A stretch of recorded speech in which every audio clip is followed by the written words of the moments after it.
Hi, ladies. Today we're talking about caffeine, trying to conceive, caffeine and being pregnant.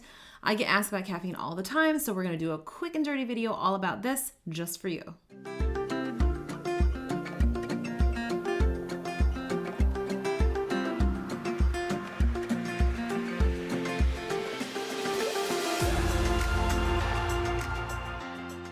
Hi ladies, and welcome back to Fertility Mom. I'm a functional advanced practice nurse helping women from all over the world heal their fertility and bring home their happy, healthy babies. If you like that kind of stuff, hit the thumbs up button, subscribe to my channel, and hit the bell notification so that you know when I upload new content every single week. Today we're talking about caffeine while trying to conceive and caffeine while pregnant. But first, head down to the first pinned comment or the description box below and make sure that you register for my next live upcoming virtual fertility workshop.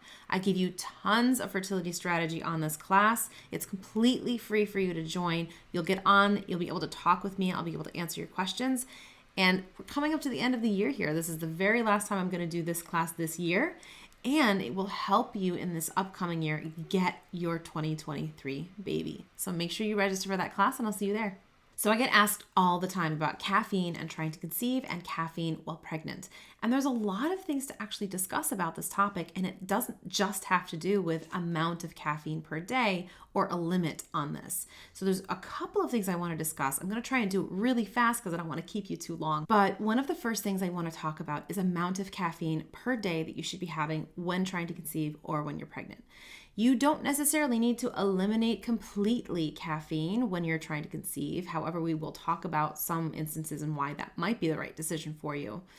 But generally speaking, the more caffeine consumption, the higher the risk for miscarriage. Now, that really kind of kicks in studies at 300 milligrams or more. So the general recommendation has been no more than 200 milligrams of caffeine per day between everything that you might drink or eat, because there's some caffeine in some foods, there's caffeine in other drinks other than just coffee and tea as well. So you kind of want to look at your whole day, see what you're consuming that has caffeine in it, and add it up all together. You want it to be 200 milligrams or below. A really important piece of this whole caffeine conversation has to be, what is it doing in your body?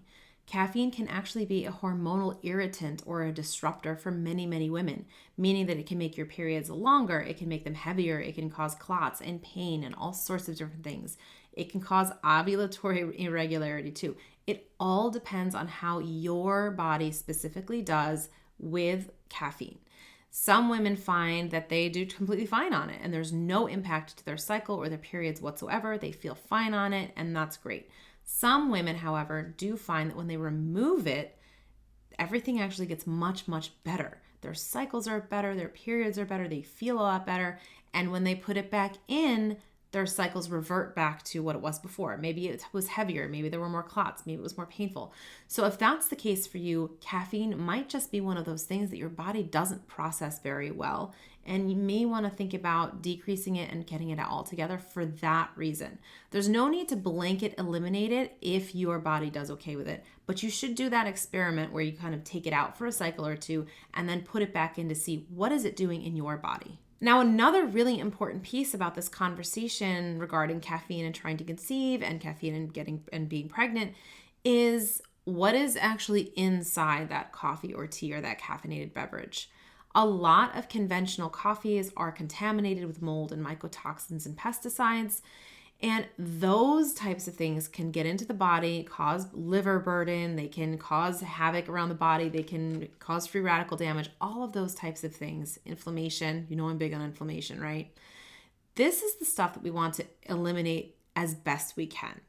So if you're somebody who loves to drink coffee every day, you do fine with caffeine and it's not a problem for you, you may want to look into getting a brand that has been third-party tested for the presence of mold, mycotoxins, and pesticides, and has come back clean. I will link a few things down below for you so you have an idea of where to start.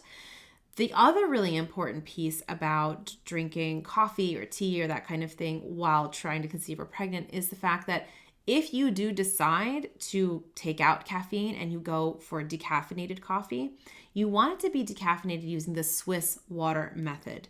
The regular conventional decaffeination uses some pretty harsh solvents and can contaminate even further the coffee that you're drinking. So these are some other things that we want to consider that's happening with the things that we're drinking. So it's not just about amount of caffeine. There's these other couple of nuances that are important. So I will link down below to some coffee brands that are really good at third-party testing for mold, mycotoxins, pesticides, and have come back clean. And they also have some really awesome decaffeinated coffee choices that use the Swiss water method as well. All right, ladies, that's it for me today. I hope you learned something. Give me a like, subscribe to the channel, hit the little bell notification, and make sure you register for the next live upcoming fertility workshop. I'll see you there. Bye.